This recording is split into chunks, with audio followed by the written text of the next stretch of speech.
জুলাই গণঅভ্যুত্থানের সময় সংঘটিত মানবতা বিরোধী অপরাধের ঘটনায় ক্ষমতাচ্যুত সাবেক প্রধানমন্ত্রী শেখ হাসিনা সহ ৩ আসামির মামলার রায় আজ।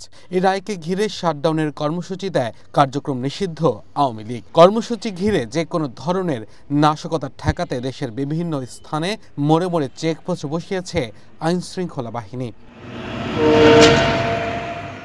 গত কয়েকদিনে ঢাকা সহ বিভিন্ন জেলায় বাসে অগ্নিসংযোগ, ককটেল বিস্ফোরণের ঘটনার পর বুধবার থেকেই ঢাকা, নারায়ণগঞ্জ, গাজীপুর সহ বিভিন্ন জেলায় করা হয়েছে বিজিবি মোতায়েন। জনমনে এক ধরনের আতঙ্ক বিরাজ করছে। সোমবার সকালে ঢাকা, টাঙ্গাইল ও ঢাকা গাজীপুর সড়কে মানুষের উপস্থিতি কম দেখা যায়। সড়কে পড়েছে এর প্রভাব। গণপরিবহন চলছে তুলনামূলক কম।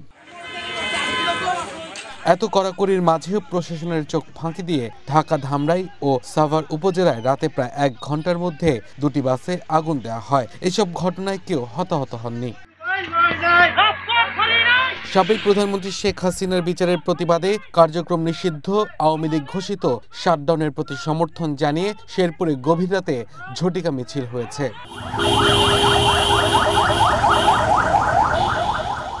কুষ্টিয়া আওয়ামী লীগের শাটডাউনের কর্মসূচিকে ঘিরে চেকপোস্ট বসিয়েছে পুলিশ। বিভিন্ন জায়গায় তল্লাশি চালান তারা।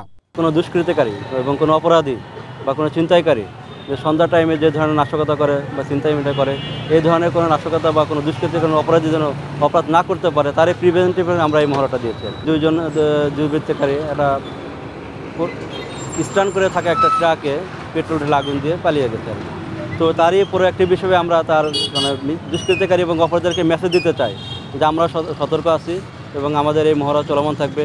ভবিষ্যতে যদি কোনো দুষ্কৃতিকারী বা অপরাধী এই ধরনের কোনো কর্মকাণ্ড করতে না পারে, তারই চ্যালেঞ্জ হিসেবে আমরা এই মহড়াটা দিয়েছি আর কি। মানিকগঞ্জ বাস স্ট্যান্ড এলাকায় পরপর ২ দফায় ৩টি ককটেল বিস্ফোরণের ঘটনা ঘটেছে।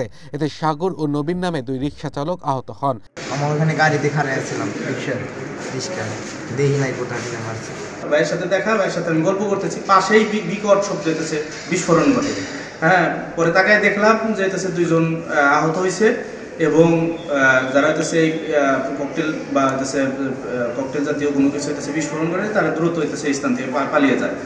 আমি সাথে সাথে হইতেছে এই পাশেই টহল টিম ছিল পুলিশের, তারা হইতেছে দৌড়ে আসে এবং আমি সাথে সাথে হইতেছে তাদেরকে হইতেছে এই যারা আহত হয়েছে তাদের নিয়ে হইতেছে আমি হাসপাতালে আসি।